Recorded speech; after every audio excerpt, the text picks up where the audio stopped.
মাহে রমজানের জন্য প্রস্তুতি গ্রহণের মাস হচ্ছে শাবান। এই শাবান মাসের অবিচ্ছেদ্য একটি মহিমান্বিত রাত হচ্ছে 14 তারিখ দিবাগত রাত। এই রাতে বান্দার গুনাহগুলো মাফ করা হয়, অভাবী ব্যক্তিকে রিজিক দেওয়া হয়,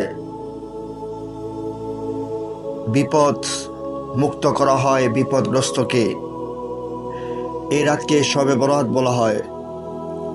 সব শব্দটি ফার্সি, এর অর্থ হলো রাত। বারাত শব্দটি আরবি, এর অর্থ হচ্ছে মুক্তি।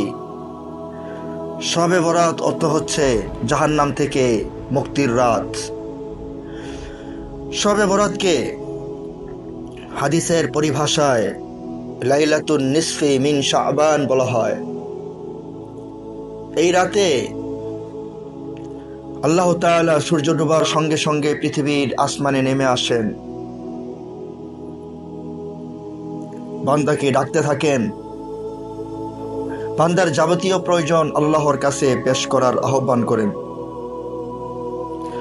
এই রাতের মাহাত্ম্য সম্পর্কে রয়েছে বেশ কিছু সহিহ হাদিস। তাছাড়া এই রাতের মাহাত্ম্য সম্পর্কে রয়েছে বিশিষ্ট ইমামগণের নির্ভরযোগ্য বহু বক্তব্য। চলুন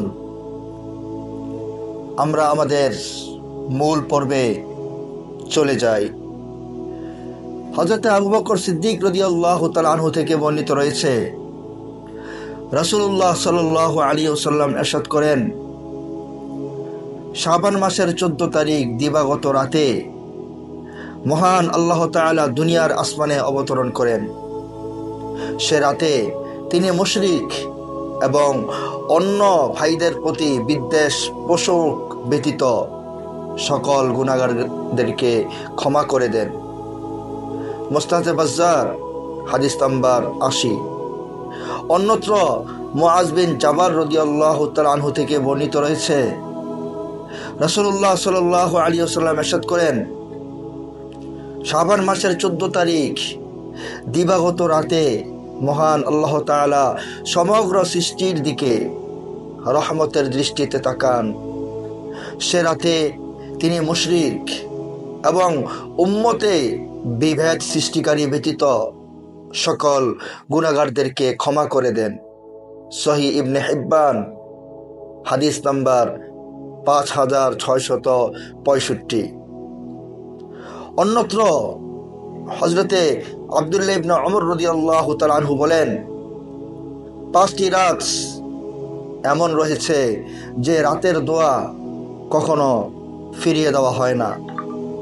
1 নম্বর জুমার রজনী, 2 নম্বর রজব মাসের প্রথম রাত। এই রাতে যে দোয়াই আল্লাহর কাছে করা হয়, আল্লাহ পাক ওই সমস্ত দোয়া কবুল করেন। শাবান মাসের 14 তারিখ দিবাগত রাত অর্থাৎ শবে বরাতের রজনী। 4 নম্বর ঈদ উল ফিতরের রাত। নম্বর 5 ঈদ উল আজহার রাত। মুসান্নিফে আব্দুর রাজ্জাক হাদিস নাম্বার 7927। শবে বরাতের নামাজ।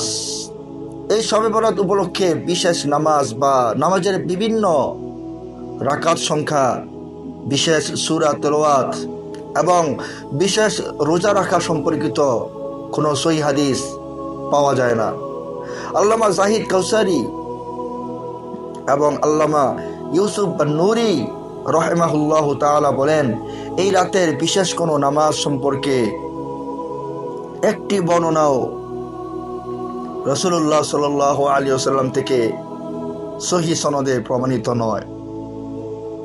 তাই যেগুলো রয়েছে সেগুলো মৌজু, ভিত্তিহীন বা বানোয়াট হিসেবে পরিচিত। শবে বরাতের রোজা। শবে বরাত উপলক্ষে বিশেষ কোনো রোজা নেই। এই উপলক্ষে রোজা রাখা সম্পর্কিত হাদিস সহিহ নয়, বরং নিতান্তই দুর্বল। তবে এমনিতে কেউ চাইলে পরের দিন অর্থাৎ চন্দ্র মাসের 15 তারিখ আইয়ামে বীজ এর রোজা রাখতে পারে। আইয়ামে বীজ অর্থ হলো উজ্জ্বল রাতের দিনগুলো। চন্দ্র মাসের 13, 14 এবং 15 তারিখকে আইয়ামে বীজ বলা হয়। হযরত আবু যর ও কাতাদা ইবনে মিলহান রাদিয়াল্লাহু তাআলা আনহুকে রাসূলুল্লাহ সাল্লাল্লাহু আলাইহি ওয়াসাল্লাম আইয়ামে বীজ তথা 13, 14 ও 15 তারিখে প্রতি মাসে এই 3 দিন রোজা রাখতে বলেছিলেন। সুনানে তিরমিজি হাদিস নাম্বার 761। শবে বরাতে একাকী ইবাদত করা। 14 তারিখ দিবাগত রাত তথা শবে বরাতে একাকীভাবে ইবাদত করা সহিহ হাদিস দ্বারা প্রমাণিত রয়েছে। তাই রাতে আমরা যত ইচ্ছে যেভাবে ইচ্ছে নামাজ পড়তে পারি, কোরআনে কারীম তেলাওয়াত করতে পারি এবং বিভিন্ন সহিহ জিকির, আজকার, ইস্তিগফার, তাসবিহ, তাহলিলে মশগুল থাকতে পারি এবং পরের দিন তথা 15 তারিখ দিনে আইয়ামে বীজের রোজাও রাখতে পারি। শবে বরাত উপলক্ষে কবর জিয়ারত। হযরত আয়েশা সিদ্দিকা রাদিয়াল্লাহু তাআলা আনহা থেকে বর্ণিত রয়েছে, তিনি বলেন, এক রাতে রাসূলুল্লাহ সাল্লাল্লাহু আলাইহি ওয়াসাল্লামকে আমি হারিয়ে ফেললাম। আমি তার খোঁজে বের হলাম। জান্নাতুল বাকিতে আমি দেখতে পেলাম যে রাসূল সাল্লাল্লাহু আলাইহি ওয়াসাল্লাম জান্নাতুল বাকিতে দাঁড়িয়ে রয়েছেন। তিনি বললেন, তুমি কি ভয় করছো যে মহান আল্লাহ তার রাসূল এর উপরে অত্যাচার করেছেন? আমি বললাম, হে আল্লাহ রাসূল, আমি ধারণা করেছি যে আপনি অন্য কোনো স্ত্রীর কাছে এসেছেন। রাসূলুল্লাহ সাল্লাল্লাহু আলাইহি ওয়াসাল্লাম বললেন, আল্লাহ তাআলা শাবানের 14 তারিখ দিবাগত রাতে দুনিয়ার আসমানে অবতরণ করেন এবং আরবের বিখ্যাত গোত্র বনু কালব, এই গোত্রের মধ্যে যত বকরি রয়েছে, এই বকরির লোমের সংখ্যার চাইতে বেশি পরিমাণে মানুষকে আল্লাহ তাআলা এই রজনীতে ক্ষমা করে দেন। সুনানে তিরমিজি হাদিস নাম্বার 739। আমাদের অনেকেই শবে বরাতে দল বেঁধে কবর জিয়ারত করেন, কিন্তু কোথাও এর ফজিলত সংক্রান্ত বর্ণনা পাওয়া যায়নি। এমনিতে যে কোনো সময় এবং শবে বরাতে শরীয়ত সিদ্ধ পন্থায় কবর জিয়ারত করতে কোনো অসুবিধা নেই, কিন্তু শবে বরাতের বিশেষ আমল হিসাবে বা এটাকে অনেক ফজিলত মনে করে বা এটাকে অনেক সওয়াবের কাজ মনে করে কবর জিয়ারত করা সম্পূর্ণ বেদাত বলে গণ্য হবে। রাসূলুল্লাহ সাল্লাল্লাহু আলাইহি ওয়াসাল্লাম কাউকে না বলে একাকীভাবে সংগোপনে জান্নাতুল বাকিতে গিয়েছিলেন। কাউকে যাওয়ার কথা বলেননি এবং তিনি নিজেও কাউকে নিয়ে যাননি।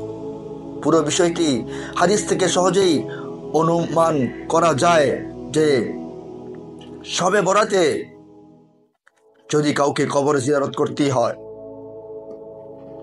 তাহলে একাকীভাবে সংগোপনে এবং কাউকে না জানিয়ে যাওয়াটাই উত্তম বলে মনে হয়। সম্মানিত দর্শক, শবে বরাত এটা অত্যন্ত ফজিলতপূর্ণ একটি রাত। আল্লাহ সুবহানাহু ওয়া তাআলা এই উম্মতে মুহাম্মাদীকে এত বেশি মহব্বত করেছেন বা এত বেশি মহব্বত করেন যে মহান আল্লাহ সুবহানাহু ওয়া তাআলা এই উম্মতকে এমন কিছু রজনী, এমন কিছু দিন দান করেছেন যা সত্যিকার অর্থে অন্য কোনো নবীর উম্মতকে দেওয়া হয়নি। সাহাবায়ে কেরাম যখন অন্যান্য আম্বিয়া কেরামের উম্মতের গল্প শুনতেন যে অমুক নবীর অমুক উম্মত হাজার হাজার বছর হায়াত পেয়েছে, হাজার হাজার বছর ইবাদত করেছে, তার সওয়াবের ভান্ডার পরিপূর্ণতা লাভ করেছে, সে দীর্ঘ 100 বছর পর্যন্ত রোজা পালন করেছে, অমুক ব্যক্তি 500 বছর পর্যন্ত তাহাজ্জুদের নামাজ পড়েছেন। এই সমস্ত অন্যান্য নবীর উম্মতের কথা যখন সাহাবায়ে কেরাম শুনতেন, সাহাবায়ে কেরাম ভেঙে পড়েন এবং সাহাবায়ে কেরাম চিন্তা করেন যে হাসরের ময়দানে আমাদের এই অল্প পরিমাণ হায়াতের আমল নিয়ে তাদের এত বড় বড় আমলের বড় বড় হাস্তি, আমলের বড় বড় মানুষের সাথে কিভাবে হাসরের ময়দানে আমল নিয়ে আমরা লড়াই করতে পারি বা তাদের সমকক্ষ কিভাবে আমরা হতে পারি, এ সমস্ত কথা রসুল আকরাম সাল্লাল্লাহু আলাইহি ওয়াসাল্লাম শোনার পরে আল্লাহ রসুল সাল্লাল্লাহু আলাইহি ওয়াসাল্লাম আসমানের দিকে তাকালেন, ওহীর অপেক্ষায় অপেক্ষমান রইলেন। ঠিক সেই মুহূর্তে হযরত জিবরাইল আলাইহিস সালাতু ওয়াস সালামের মাধ্যমে আল্লাহ পাক এই উম্মতের জন্য বিশেষ বিশেষ কিছু রাত, কিছু দিন হাদিয়া স্বরূপ দান করেছেন, যার এক রাতের ইবাদত হাজার হাজার মাস অপেক্ষাও শ্রেষ্ঠ। সম্মানিত দর্শক, সেই রাতের মতোই ফজিলতপূর্ণ একটি রাত হলো শবে বরাত। কিন্তু আফসোস হয়, মনে সত্যি কষ্ট অনুভব করি যখন দেখি যে মানুষ এই রাতটিকে আল্লাহর নাফরমানির মাধ্যমে অতিবাহিত করছে। মানুষ এই দিনটিকে একটা আনন্দ এবং উল্লাসের দিন মনে করে থাকে। আসলে এই দিনের ফজিলত এবং দিনের হাকিকত বাস্তবতা সম্পর্কে মানুষ জানে না। এই কারণে মানুষ এই মূল্যবান রজনীটি পাওয়ার পরেও বিভিন্নভাবে আল্লাহর নাফরমানির মাধ্যমে, ঘোরাফেরা করার মাধ্যমে, এভাবে ইহুদি খ্রিস্টানদের সাথে সম্পর্ক রাখার মাধ্যমে, তাদের মুসাবাহা বা তাদের মতো কাজ করার মাধ্যমে আমরা এই মহামূল্যবান রজনীর ইবাদতকে নষ্ট করে থাকি। রুটি, হালুয়া ইত্যাদি তৈরি করে এই রাতের মহাফজিলত থেকে আমরা বঞ্চিত থাকি।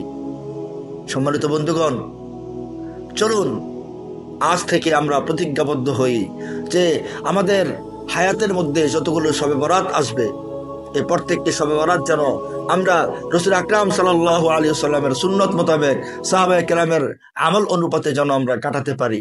আল্লাহ আমাদের তৌফিক দান করেন। সম্মানিত দর্শক, আমার ভিডিওটি যদি আপনাদের ভালো লাগে তাহলে আমার চ্যানেলটি অবশ্যই সাবস্ক্রাইব করবেন। ধন্যবাদ।